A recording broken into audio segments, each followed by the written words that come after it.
రోజు చనిపోతున్న ప్రజల జీవితాలు, డబ్బులు.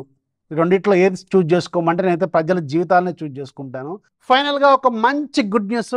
ఆన్‌లైన్ బెట్టింగ్ మన ఇండియాలో ఆల్మోస్ట్ బ్యాన్ అయ్యే అవకాశాలు చాలా వరకు కనిపిస్తున్నాయి. నిన్న లోక్‌సభలో ఈ ఆన్‌లైన్ బెట్టింగ్‌కి సంబంధించిన ఏదైతే మనీ ఇన్వాల్వ్ అయిన డిఫరెంట్ ఆన్‌లైన్ బెట్టింగ్ గేమ్స్ కావచ్చు, రమ్మీ, పోకర్ అవి ఇవి ఉంటాయి. ఫ్యాంటసీ గేమ్స్ అని రకరకాలుగా ఉంటాయి కదా!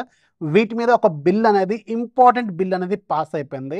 అయితే ఇది ప్రెజెంట్‌గా లోక్‌సభలో ఈ బిల్ పాస్ అయింది.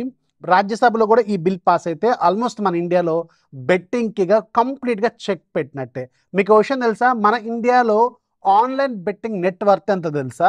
దాదాపు 2,00,000 కోట్లంట. దీని నుంచి గవర్నమెంట్‌కి టాక్సెస్ రూపంలో వెళ్ళేది ఒక సంవత్సరానికి 20,000 కోట్లు అంతకంటే ఎక్కువగానే గవర్నమెంట్‌కి టాక్సెస్ రూపంలో వెళ్తుందంట. మరి ఇప్పుడు రాజ్యసభలో కూడా ఈ బిల్ పాస్ అయిందనుకోండి, గవర్నమెంట్ ఖజానాకు వచ్చే ఈ 20,000 కోట్లనేవి తగ్గిపోతాయి. మరి దీన్ని బ్యాన్ చేస్తారా లేదా అనేది రాజ్యసభలో ఈ బిల్లు ప్రవేశపెట్టినప్పుడు మనకొక క్లారిటీ వస్తది. బట్ రోజు చనిపోతున్న ప్రజల జీవితాలు, డబ్బులు. ఈ రెండిట్లో ఏది చూజ్ చేసుకోమంటే నేనైతే ప్రజల జీవితాలనే చూజ్ చేసుకుంటాను. సో, నా సజెషన్ నేను ముందు నుంచి నేను దీనికి వ్యతిరేకం.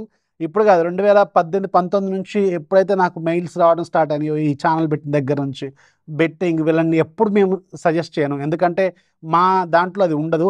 యాక్చువల్‌గా బెట్టింగ్, జూదం ఇలాంటివన్నీ మేము యాక్సెప్ట్ చేయము.